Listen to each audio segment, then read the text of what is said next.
Ketika picu agresi militer Belanda I ditekan, kota Palembang tidak bergemuruh. Pasalnya, kota Palembang telah dikuasai Belanda sebagai konsekuensi perjanjian pasca pertempuran 5 hari 5 malam. Pada 23 Juli 1947, menjelang sahur di bulan Ramadan, Belanda menyerbu pos-pos pertahanan TNI di pinggir kota Palembang, yang memang ditempatkan TNI untuk mengepung kota Palembang. Para pejuang dan rakyat melawan dengan persenjataan yang ada. Belanda kemudian menangkapi para pejuang yang terlambat mundur. Akibatnya, pemerintahan sipil RI di Keresidenan Palembang harus hijrah ke Lahat. Dari Palembang, pasukan Belanda dipecah untuk menggempur pertahanan-pertahanan TNI di Sumatera Selatan. Pergerakan ini juga mendapat dukungan udara. Dari Tanjung Raja ke Kayu Agung, pergerakan pasukan Belanda terus dihambat oleh aksi penghancuran jembatan-jembatan yang dilakukan oleh pejuang Indonesia. Pasukan Batalion 8 Belanda bergerak dari arah Prabu Muli memasuki daerah Ogan Komering Ulu pada 25 Juli 1947. Mereka dihadang di Paninjauan oleh pasukan polisi tentara yang membuat Sersan Mayor Jurkani dan Kopra Rocky gugur sebagai kusuma bangsa. Setiba di Lubuk Rukam, mereka kembali dihadang oleh pasukan pejuang yang dipimpin Amil Bakri dan Sarian Bakri. Insiden ini menimbulkan gugurnya seorang pemuda pejuang. Para pejuang dan rakyat melawan dengan persenjataan yang ada, mulai dari senapan brand, tombak, bahkan senapan yang larasnya sudah bengkok. Setelah Palembang jatuh, Divisi Garuda TNI Regu ke-17 membangun basis di perkebunan karet Tebenan Banyuasin. Ketika Banyuasin dipastikan akan jatuh, mereka kemudian menerapkan teknik bumi hangus. Rumah-rumah karyawan, mesin-mesin pabrik, hingga pohon-pohon karet dibakar habis.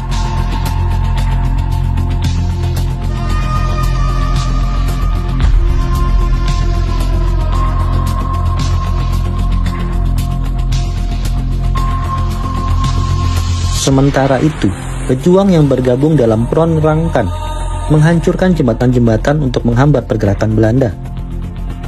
Jembatan-jembatan itu tidak diledakkan, melainkan disiram minyak ke badan jembatan kemudian dibakar.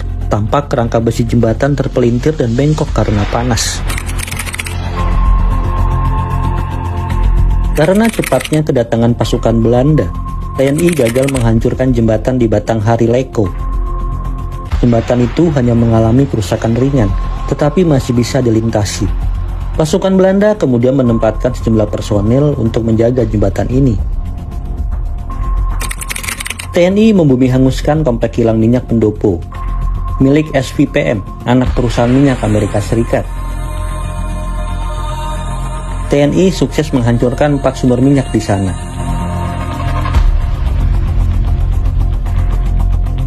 Ini foto udara dari asap hitam pekat yang menyelimuti langit akibat pembakaran sumur-sumur minyak tersebut. Pasukan Belanda dan Kenil berhasil mencegah penyelundupan senjata dan amunisi pejuang Indonesia di Gelombang. 9 pejuang ditangkap dalam operasi ini. Kelak para pejuang juga menyabotase jalur kereta api antara Muara Enim dan Lahat. 1 gerbong kereta tergelincir keluar rel akibat sabotase ini. Tampak para insinyur Belanda mencoba mengembalikan gerbong kereta ke relnya. Jembatan Benteng atau Jembatan Lematang, penghubung antara Lahat Muara Enim, rusak total karena diledakkan oleh TNI. Para prajurit insinyur kemudian membangun jembatan darurat di sebelahnya.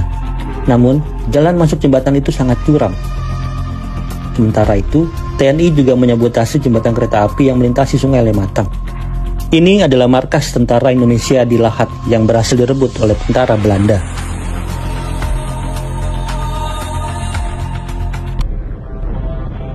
Hari itu, pasukan Belanda juga mengambil alih seluruh pos pertahanan dari Inggris.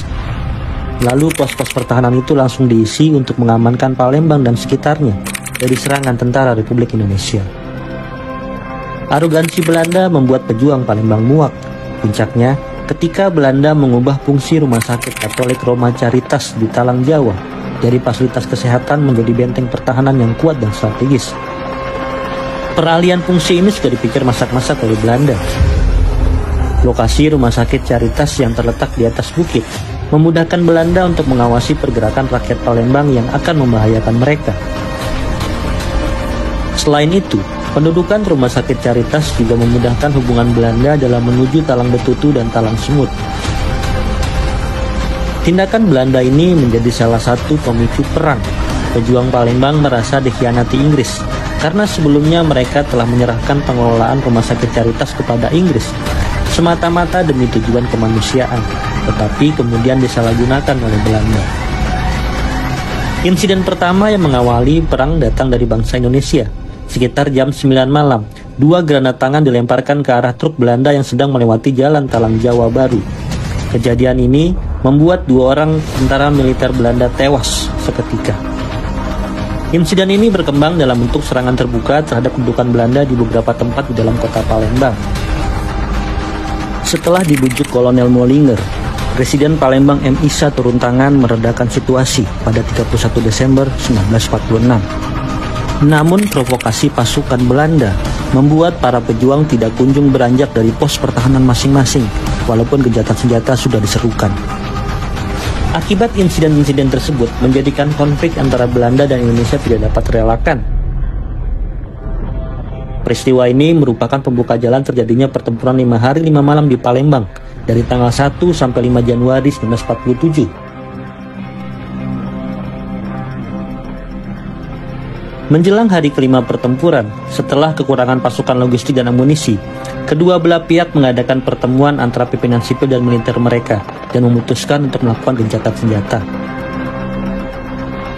Perundingan itu menyepakati bahwa pasukan Indonesia dan Laskar Rakyat akan mundur sejauh 20 km dari pusat kota Palembang dan hanya menyisakan Angkatan Laut Republik Indonesia di dalam kota. Ini adalah dokumentasi kehancuran kota Palembang setelah pertempuran 5 hari 5 malam dengan Belanda.